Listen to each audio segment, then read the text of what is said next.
Ask the Mayor on KWBE with Beatrice Mayor Bob Morgan.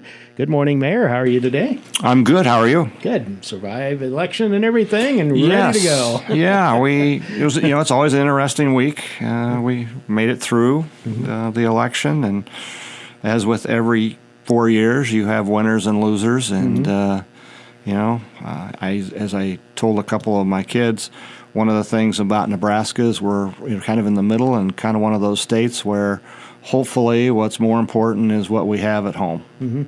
Don't have to deal with the drama of the national scene as much. So. That's right. Before we get to thoughts on local voting here, I did have a question in. A person wondering why not extend the yard waste collection past October? Still a lot of leaves around. There are a lot of leaves, and I think it really depends on the year. Mm-hmm. I think it's been set for a long time, as far as I know, from April to October. And it's something I think can certainly look at. I don't know if they'll change it or not. That's one of those things at the department head level. It's a good question because there are a lot of leaves this year. Right. We've seen other years where in September you have some pretty hard frosts, and by the end of October, most of the leaves are gone. So, but it's a good question. Seems like our frost level is usually mid-October, so I wonder if that factors in. You got to set some date, so it's kind of like why wait till the last moment? And I'm not sure that I remember a November. I mean, we've really had one hard kind of 29-degree freeze, and so this has definitely been I guess in some respects from cold weather, a really nice fall. And I think, as I look at things and trying to figure out when to drain my sprinkler system, it looks still good for quite some time to get moisture into the yards. And thankfully, the rain has helped us out as well. Yeah, we've had a lot of evenings with lows in the 40s, maybe down to the mid-30s, but not, like you say, not many below the 30-degree mark so far. So maybe we'll just get rain and go through the entire winter like that. Won't have the snow removal costs or things like that. I would be very delighted with that, and I would look at all my people that I know that come back from Arizona and say, hey, it was pretty good up here this year. We still got to play golf and do other things during that time. So, that'd be okay with me, too. So, end of October is the date chosen. And I think picks back up April 1st? April 1st. That is. Yep. So, okay. And you can always take your leaves to the landfill, and you can... yes. And during the year or two, although you got to sign up and stay on the whole year, if I remember right. Correct. The yard waste program, curbside. I think. Yep. Okay. Back to the election, thoughts on the local voting. You had a couple of, actually had 4 council positions up, but you had 2 contested ones. You'll see some new faces on the council. We will. New and somewhat old. I think this is one of the, at least that I can remember, a little bit rare when you have a city councilman who has moved to the first ward running against the first ward incumbent. That's a little different. Actually, where I sat, at least from the mayor's position, I really felt like we were in a win-win situation on all of the races.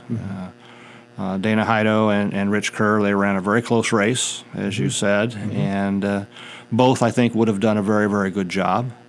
And then, of course, Tim and Gary, they both are on the city council at this point in time, and both bring strengths to the city from that perspective. So it really was a situation where I felt like, okay, whoever wins is going to still bring a pretty good strength.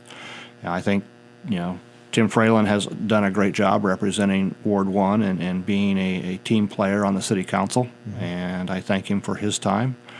And as you look at Rich, he's been on the city council for a number of years. We're trying to remember how many terms now, but it's been several that he's been on there. Yeah, and so, I think, again, he's done a great job. When you think about it, they both stepped up and represented their wards for their community. And I think that's something that I would just throw a plug in as we wind through this next year. There's not an election year, but the following year, the city council, 4 city council spots will open up, each of those every 2 years. And it's a great place to support and to bring your strength to the city. So think about that. The two members who were not opposed, Ted Fairbanks, of course, another veteran council member. Yes. He's back on in Ward 2. Then in Ward 4, a new person, Alex Eckhoff, who's familiar to people, owns the landscape and planting business and everything, and does all the lighting around town, too, of holiday lights and things. Yes, so, yes. Familiar person there. And he's going to bring a different opinions, too, to the council. So I think that's a really good strength as well. So I think it'll be a good 2 years. Mm-hmm. All right. Open house tonight, this afternoon, 4 to 6, I guess it is, at the library, and that's on the Dempster property project, the cleanup there. I think that's probably one of the questions a lot of people have as we walk around the community. When is the Dempster building going to come down? What can we do about the Dempster building? Because, I'd be the first one to say it's an eyesore, especially with all the broken windows. We're working very diligently through a pathway to get the Dempster building down, but it takes some time.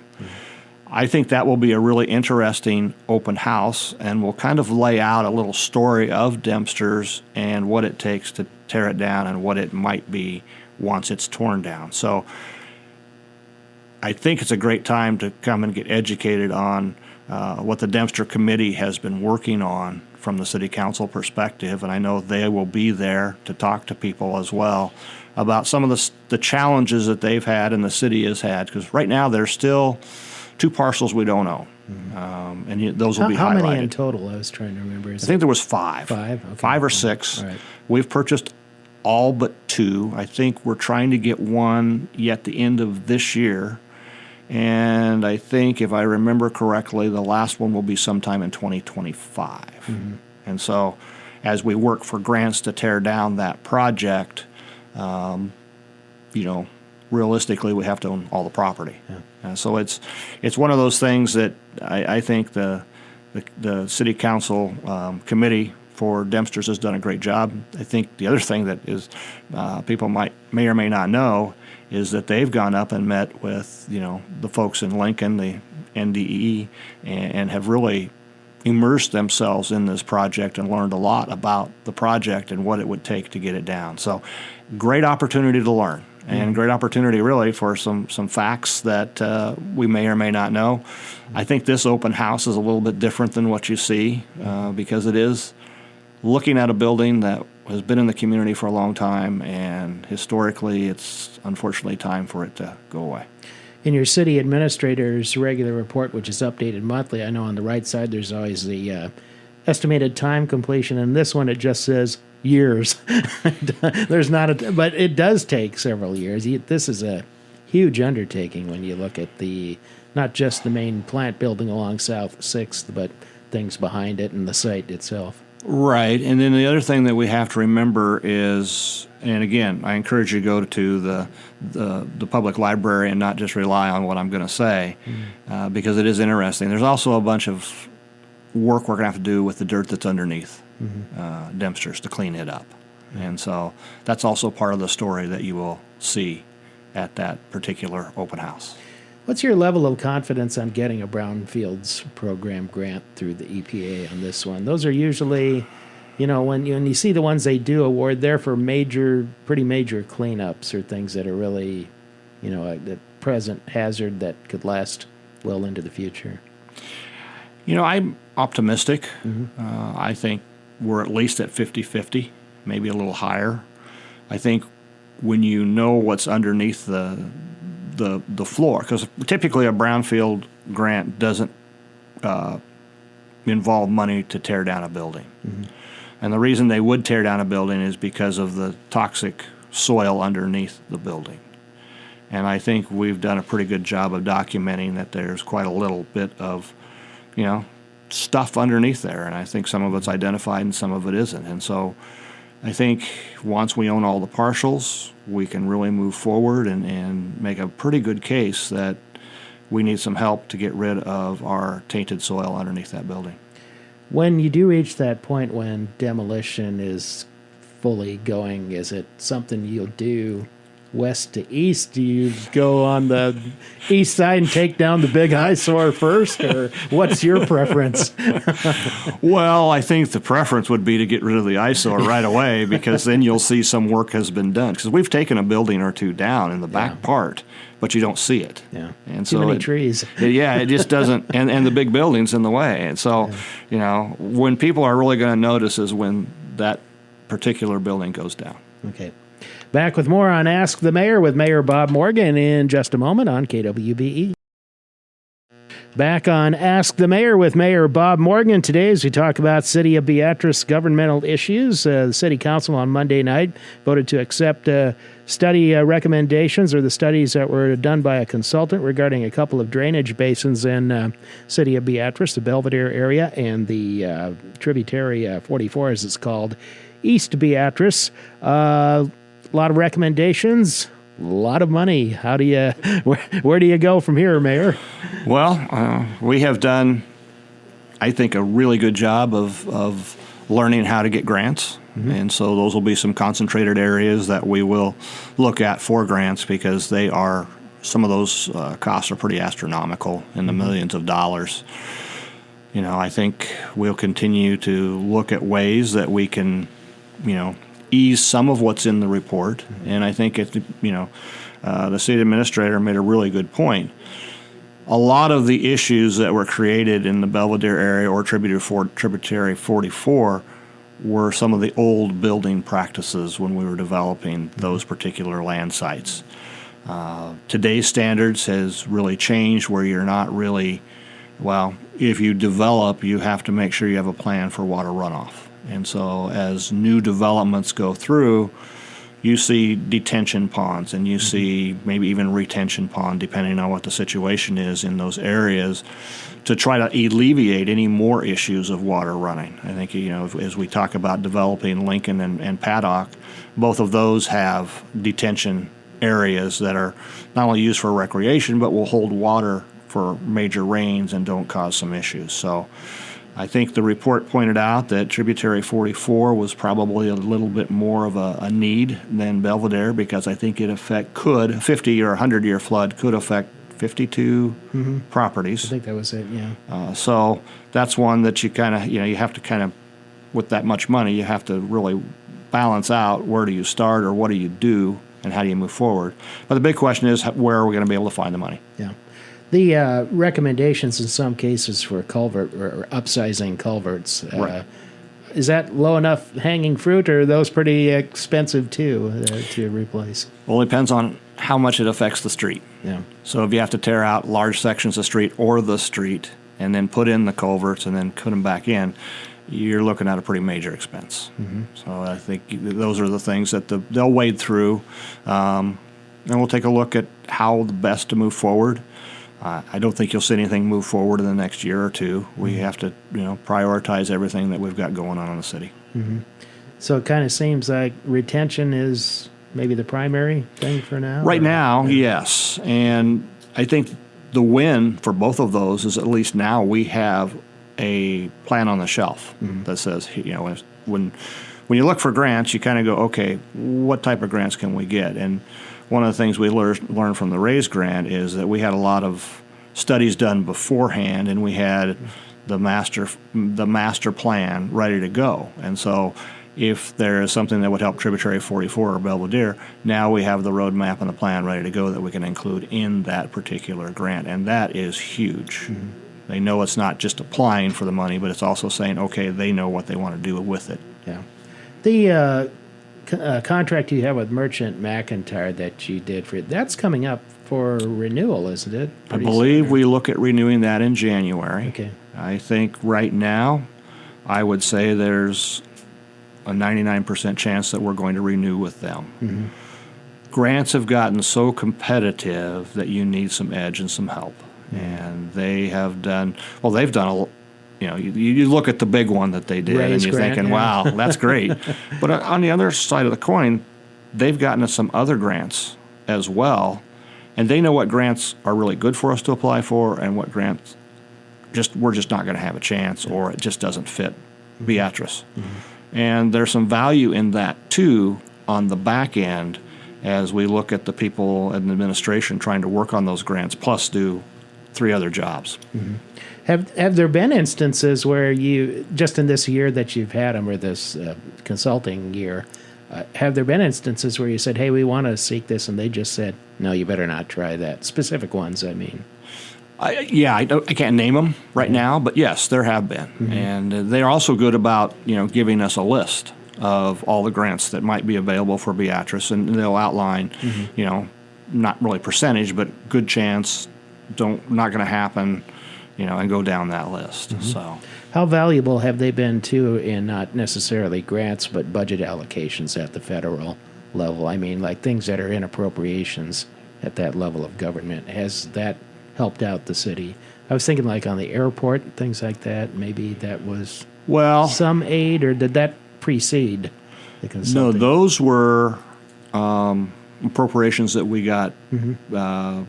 Again, they're in Washington, D.C., and they work with our representation and our senators. But, for instance, the hangar that Senator Fisher gave, we kind of visited with her and made the case, and so we got that directly from her. That's the spring of next year project. That is correct. I believe, and then that's probably also the apron project around that about the same time. In there. Okay. Yep. All right. Back with more to wrap up. Ask the Mayor in just a moment. Back to conclude Ask the Mayor today with Beatrice Mayor Bob Morgan. Coming up next week, and they held the public hearing on it this past meeting, the public hearing on a special use permit to expand a wellhead protection area around the city's wellfield area. That went before the county board this about a week ago or so.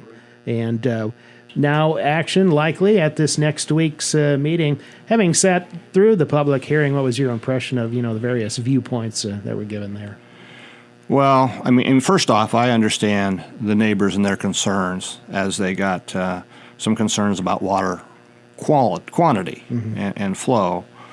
I think what might have gotten lost in the hearing was the quality of the water that we're trying to protect. There are nitrates that move into well fields, and for us, this is a move to protect water for future generations.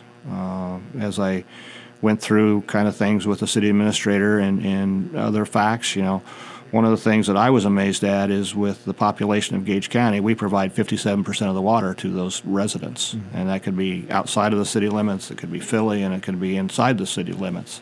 And so I think what we're really asking for is please let us protect the quality of the water in that wellhead protection agents area.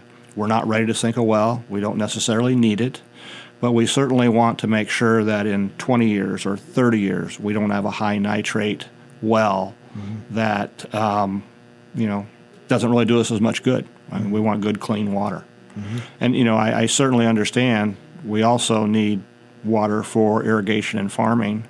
I mean, a lot of the income that comes into Beatrice are done by farmers, and we're an agricultural society, so it's that balancing act between quality water and water flow. But what's most important for, I think, the residents is clean water. Mm-hmm. And so we'll see how that turns out, and hopefully they understand that we're just simply trying to protect the quality of the water for years to come. How much of the position you're taking now to do this now relates to prior contamination with the old well field, and then of course you built the new one? You still use the old well field, but it's for non-consumption. It's more for industry. Right. But you look back at the history of that and how that happened. Is that a prime factor in kind of getting a jump on it now, doing something correct. now? Yeah. I mean, that could seep into our 4 wells that we're using now. We're not even close to that. I mean, those are things that are monitored, and you can see there is a little migration of nitrates, but they're not close to our wells right now. Mm-hmm. It's not like we need that well tomorrow. We really don't, but we do need the water underneath the ground to be protected. Some might say that, population's been stable. It's not a lot of territory growth, but still, then you look just north of us and you see some of the residential and some of the Lincoln moving farther south, and you wonder at what point, maybe that trend will change. Maybe that won't be the case, say, 20 years into the future. You don't know, and that's what we're really trying to do, is set ourselves up for clean water in 20 years. And the other thing is, it kind of goes back that a lot of it hasn't been about flow. It's been about protection of water underneath the ground. So we have good drinking water for 50 or 60 years, for certainly not you or me, but grandchildren and great-grandchildren. It's a decision that is, I guess, forward-thinking and in planning for our next future generations. No medium to long-term droughts would help, too, getting rid of that whole situation. Well, it certainly would, and that's why I say I understand it's a balancing act between agriculture and protecting drinking water. So I certainly understand and respect that side of the argument. Okay. 33rd and Lincoln area now fully open, probably gets the award for the fastest moving series of projects in a long time. Well, yes, and done in a very quality way. It's a really good looking road. I mean, sometimes putting in a road for me is a little bit like putting in a new refrigerator or a washer or dryer. You need to do it, but you'd really like to spend the money somewhere else. But this really looks good. They've done a nice job, and I think it has shown that roundabout is the best way to get traffic in and out of the school. And the school's worked hard, too, about being mindful and planning about how cars come in and out of their property. So I think it's been pretty good. Has there been issues and problems? Yeah, but at the end of the day, it's not bad at all. Yeah. Personally, I kind of like the stop sign coming out at Lincoln and 33rd, like you mentioned. I mean, so easy to get around there now. It is amazing. But, it is. What's you have a little bit of time left before winter really sets in. Is there much work still kind of going on around the city? And I think they were doing some sidewalk work on a part of Monroe Street. Yep.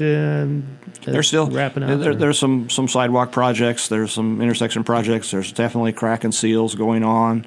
We're taking the opportunity to get some of the little things out of the way, and I had to kind of laugh. What was it, last Wednesday when I went to the Board of Public Works? They were thankful for the rain because if you think about it, they need time for maintenance on all their equipment.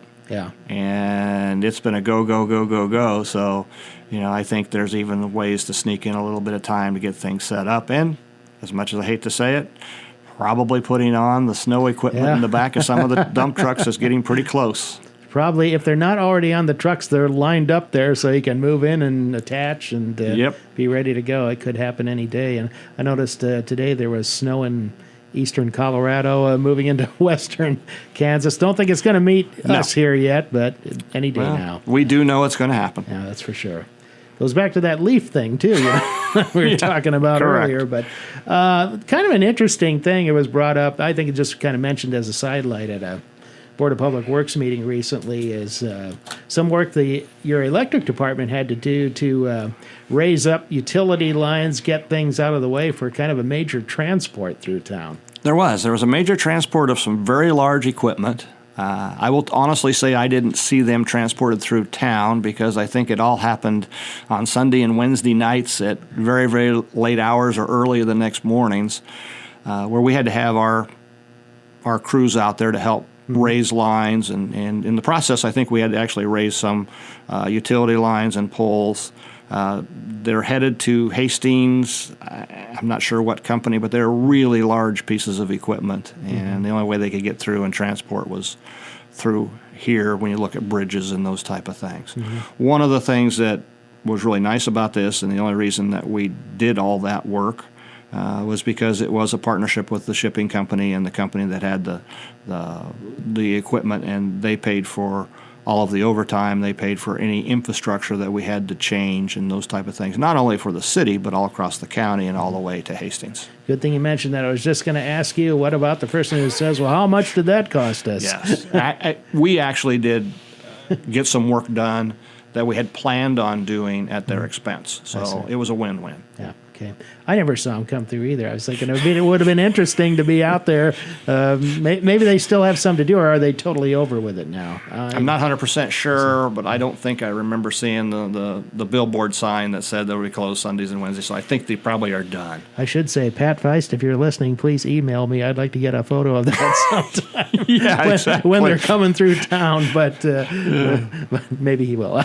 Or maybe they're done. Who knows? Who knows? Yeah, okay. Well, we're out of time today. One thing I wanted to ask you quickly about, is there a work session coming up in the near future? I've seen Not in November, no. Oh, okay, all right. I didn't know if you hadn't had one for a while, so I wasn't We sure. haven't, and I think part of that is because we moved a lot of the items into more of the committee project.